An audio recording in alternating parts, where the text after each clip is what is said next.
नमस्ते दोस्तों, आप देख रहे हैं अपना चैनल हार्टलैंड। आपका स्वागत है दोस्तों। दोस्तों, हमारे स्टेट में हमारी यूनियन टेरिटरी है अभी। जम्मू एंड कश्मीर में नई सरकार बन गई और अब यहाँ पे बातचीत चल रही है कि सबके साथ एक इंसाफ होगा।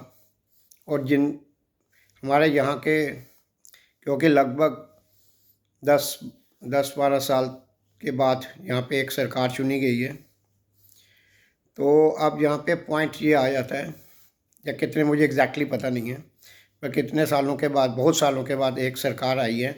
तो अब यहाँ पे ये एक बात है कि जो भी अब डेमोक्रेटिक सरकार ना होने के कारण अब इस दौरान ये भी चीज़ें हुई कि 370 हट गई और पीस देखने को मिला। बट पीस ये एक पॉइंट ऑफ डिस्कशन हो जाता है कि एक को पीस लगता है और दूसरे को लगता है कि ये पीस जो है ये एक दबाव था या ये अंडर प्रेशर पीस था। तो ये एक चीज़ है, ये अब लाइफ जो पृथ्वी पे है वो एक डिबेट का टॉपिक है। उसमें दो चीज़ें हैं ही है, ड्युअलिटी है ही है, हाँ और ना है ही है, गुड और बैड है ही है, डीमन और देवता है ही है, वाटर एंड पॉइजन है ही है। तो ये चीज़ें हैं, यहाँ पे सब चीज़ें एग्जिस्ट करती हैं। अगर रेन है तो गर्मी भी है, ठंड है तो गर्मी है, तो ये सब चीज़ें हैं। तो हमें ये देखना पड़ेगा कि अभी एक बात हुई थी कि जिन लोगों ने यो खोया है उनको वापस दिलाना है।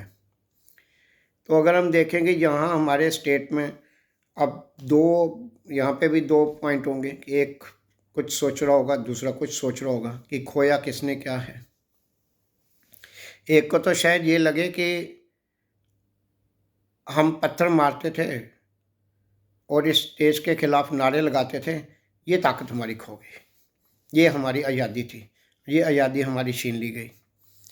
और अब दूसरे को लगे कि दूसरे को कुछ और लगे कि पहले तो सही ढंग से सोचा जाए कि किसने खोया है। अब मुझे ये लगता है कि इससे बड़ी त्रासदी किसी के जीवन में क्या हो सकती है कि आधी रात को किसी को जो घर उसने तिनका तिनका जोड़ के बनाया होगा, एक घर बनाने में एक लाइफ लगती है, और जो घर और जो सदियों से अपनी ज़मीन थी, सदियों से अपना मोहल्ला था, अब वो वहाँ पे जो घर बनाया, एक तिनका तिनका जोड़ के बनाया, सपना होता है कि मैं अपने घर में यहाँ सोऊंगा, यहाँ बैठ के खाना खाऊंगा, अपने बेटे की शादी यहाँ पे करूँगा। ये ही ज़िंदगी है। ये निकाल दी जाए तो ज़िंदगी ज़िंदगी नहीं है, और यही छोटे छोटे सपने जो हैं यही ज़िंदगी है। और अचानक आधी रात को उनको वो सब छोड़ के जाना पड़े, इससे बड़ा और किसी से क्या छीना जा सकता है। ऐसी खबरें फैला के, लोगों को मार के, आतंकित करके कि अगले पल अगर तुम नहीं गए तो छोड़ा नहीं जाएगा, मार दिया जाएगा। तो ये चीज़ें हैं। तो अब सोचने की अपनी अपनी बात होती है। किसी को लगता है जी ये तो मेरा ही है, और ये है जो ये मेरे फेथ को नहीं मानता है और इससे यहाँ से गेट आउट करना चाहिए, इसका कोई हक ही नहीं है। पृथ्वी के जो जितने भी प्लेजर्स हैं या जितनी भी अच्छी चीज़ें हैं उनको एंजॉय करने का हक इसको नहीं है।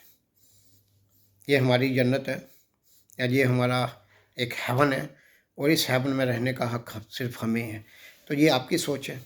तो दूसरे की सोच तो ये हो सकती है कि किसी का अगर घर छोड़ने पे मजबूर कर दिया जाए रातों रात, so that they never ever think of coming back, तो इससे बड़ी किसी के भी ज़िंदगी में त्रासदी नहीं हो सकती मेरे दोस्त।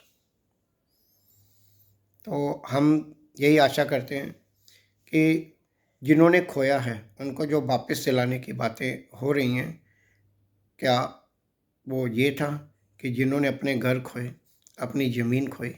और अपना घर सिर्फ पीस ऑफ लैंड नहीं होता है, अपना जहाँ पे अपने दादाओं ने, परदादाओं ने, अपनी कितनी जनरेशनों ने यहाँ पे सांस ली है, जिन मिट्टी में के साथ वो खेले हैं, वो पीस ऑफ लैंड नहीं है। उसकी वो कितना भी बंजर क्यों ना हो या कैसे भी जगह क्यों ना हो, उसकी कीमत को उसको एक पीस ऑफ लैंड कह के नहीं कर सकते कि अरे कोई बात नहीं, उसको इससे ज़्यादा बड़ी चीज़ किसी से नहीं छीनी जा सकती। किसी का वो पीस ऑफ लैंड छीन लेना, किसी का वो घर छीन लेना, यहाँ पे जिसको बनाने में, यहाँ पे जो भी चीज़ बनी है, क्योंकि चीज़ें कभी चार दीवारें रही होंगी या मिट्टी की दीवारें रही होंगी, फिर वो ईंटों की दीवारें हुई, फिर उसके अंदर और सुंदर चीज़ें हुई। ये जो टोटल एवोल्यूशन हुआ, इसमें कितना टाइम लगा होगा, कितना इमोशन लगा होगा, कितनी जनरेशन ने अपने पसीने गिराए होंगे और कितनी जनरेशन ने अपने आंसू और सपने देखे होंगे। तो ये वो चीज़ है, इसकी कीमत कोई लगा नहीं सकता। और इसको अगर छीन लिया जाए रातों रात,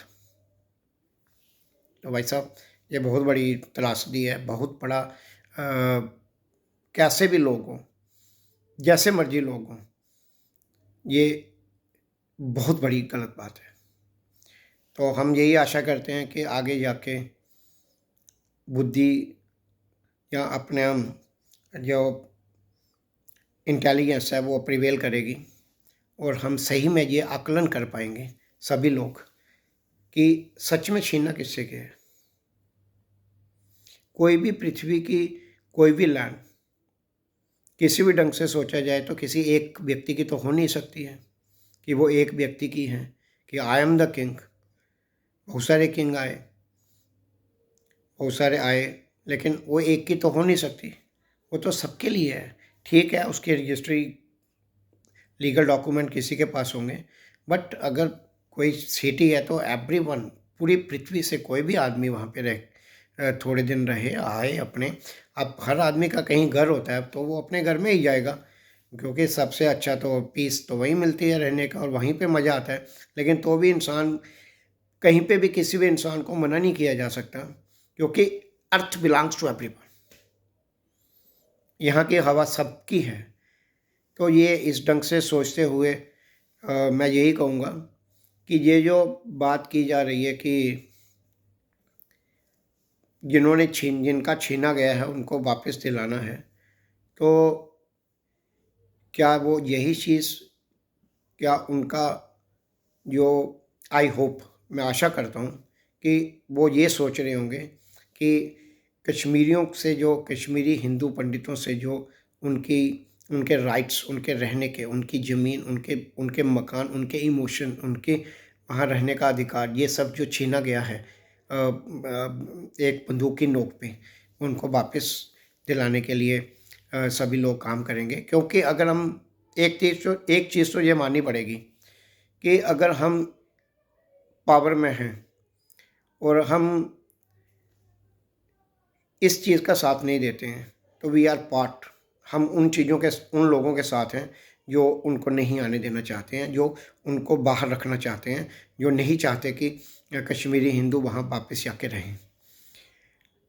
क्योंकि अगर हम पावर में हैं और हमारे पास जवान है और हम सही और गलत के बीच का फ़र्क जानते हैं, तो ये हमारा नैतिक अधिकार, नैतिक ड्यूटी बन जाती है कि हम इसके बारे में बोलें और इसके बारे में जो सही चीज़ है वो उसको सही जगह कहें, ना कि अफवाहें या इन अफवाहों या ऐसी चीज़ों के बारे में हम करें कि इसके ऊपर हम मतलब एक कवर देने की कोशिश करें। तो ये है दोस्तों, इस बारे में मेरा मन हुआ कि ये तो पता लोगों को चलना चाहिए और सबको ये तो एक टाइम पे लोगों को पता चलना ही चाहिए। और जो लोग इसको कवर अप भी करते हैं उनको भी जानना चाहिए कि असल में कश्मीर में अगर किसी ने कुछ खोया है, अगर किसी का कुछ छीना गया है, तो वो कश्मीरी हिंदू पंडित है। धन्यवाद दोस्तों। भारत माता की जय।